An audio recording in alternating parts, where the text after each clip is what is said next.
अस्सलाम वालेकुम, welcome back to my YouTube channel. आज मैं आपसे शेयर करूंगी बहुत ही ज़बरदस्त सी और यूनिक सी रेसिपी। तो यहाँ पर बने जा रहा है ज़बरदस्त सा लीमू का अचार। और ये लीमू का अचार हम बिल्कुल भी लीमू से तैयार नहीं करेंगे, बल्कि लीमू के छिलकों से हम इसे बनाएंगे। तो अब कभी भी आप जो लेमन के छिलके हैं वो बिल्कुल भी वेस्ट नहीं करेंगे।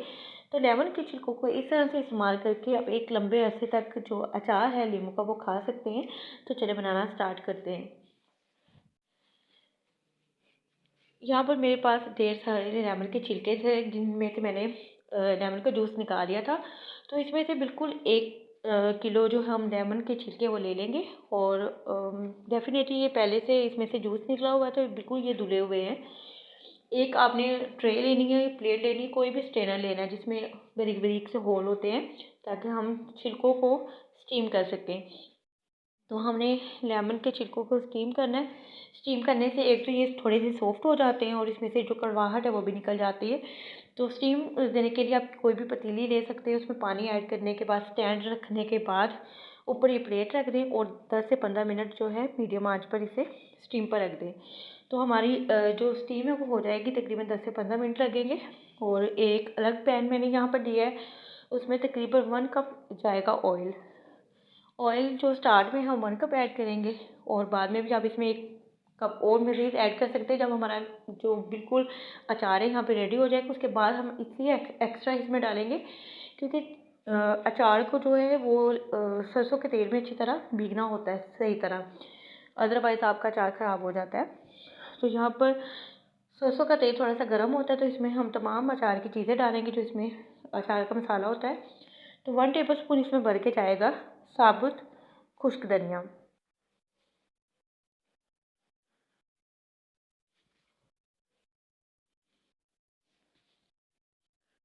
2 टेबल स्पून भर के इसमें मैं ऐड करूँगी सौंफ। और ये तमाम चीज़ें आपने पहले से साफ़ करके रखी हो। 1 टेबल स्पून इसमें जाएगी करवंजी, जिसे आप ब्लैक सीड्स भी बोलते हैं, कुछ लोग कलौंजी भी बोलते हैं।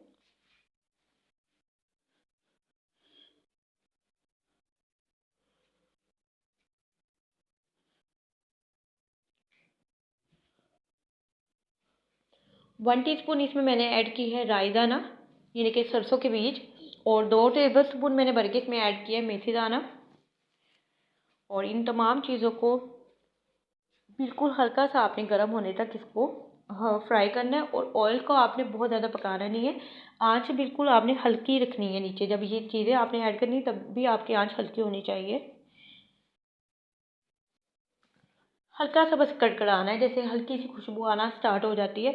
तो बाकी साथ ही हम इसमें बाकी तमाम चीज़ें ऐड करेंगे, जिसमें स्पाइसेस हैं वो हम इसमें ऐड कर देंगे। तो बिल्कुल हल्का सा इसे गर्म होने तक बस हम इसे ऑयल को पकने के लिए रखेंगे, बहुत ज़्यादा आपने इसको पकाना नहीं है।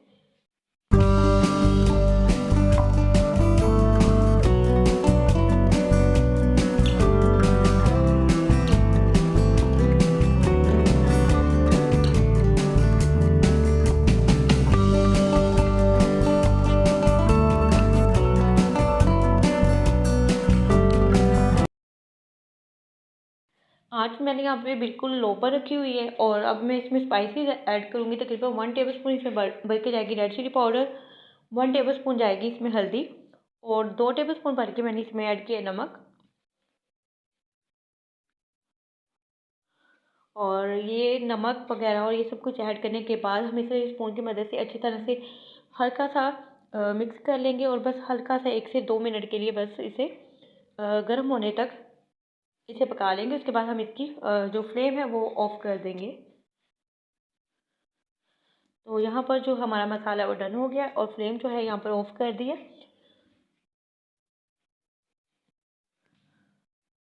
और यहाँ पे मुझे थोड़ी सी सौंफ कम लगी थी, तो मैंने थोड़ी सी तकरीबन हाफ़ टी स्पून इसमें और ऐड कर दी है।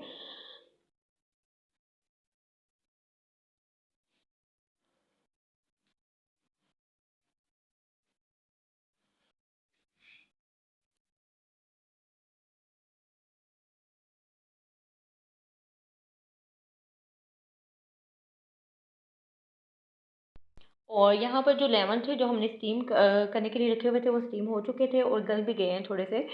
तो तमाम जो लेमन मैं इसमें ऐड कर दूँगी। ऐड करने के बाद जो है इसे अच्छी तरह से हम मिक्स कर लेंगे। फ्लेम मैंने ऑफ़ कर दी थी। और अभी हम इसे थोड़ा सा ठंडा होने देंगे, और ठंडा होने के बाद इस पर एक दो चीज़ें वो हम इसमें ऐड कर देंगे, और उसके बाद हमारा जो अचार है वो डन हो जाएगा।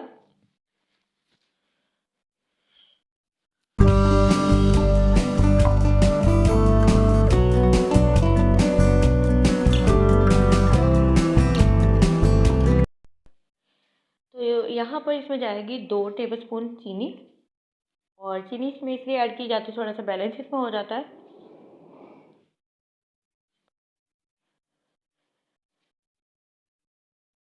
2 से 3 टेबलस्पून मैं इसमें ऐड करूँगी लेमन जूस के।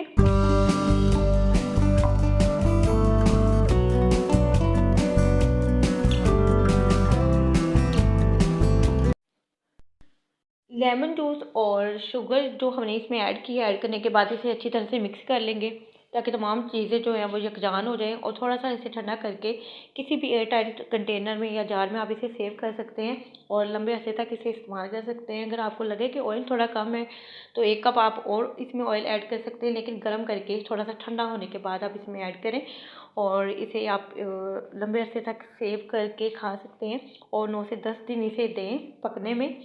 इसे 9 से 10 दिन लग जाते हैं थोड़ा सा तैयार होने में। उसके बाद आप इसे इस्तेमाल करें, और इस दौरान आपने मुसलसल इसे हिलाते जाना है, मिक्स करते जाना है, ताकि अचार जो है वो एक जगह ठहरे नहीं, और जो सरसों का तेल है वो इसके ऊपर रहे। तो होप सो आपको आज की वीडियो अच्छी लगी होगी। वीडियो अच्छी लगी तो वीडियो को लाइक कर दें, और अपना फीडबैक लाजमी दें, और दुआओं में याद रखें। अल्लाह हाफिज़।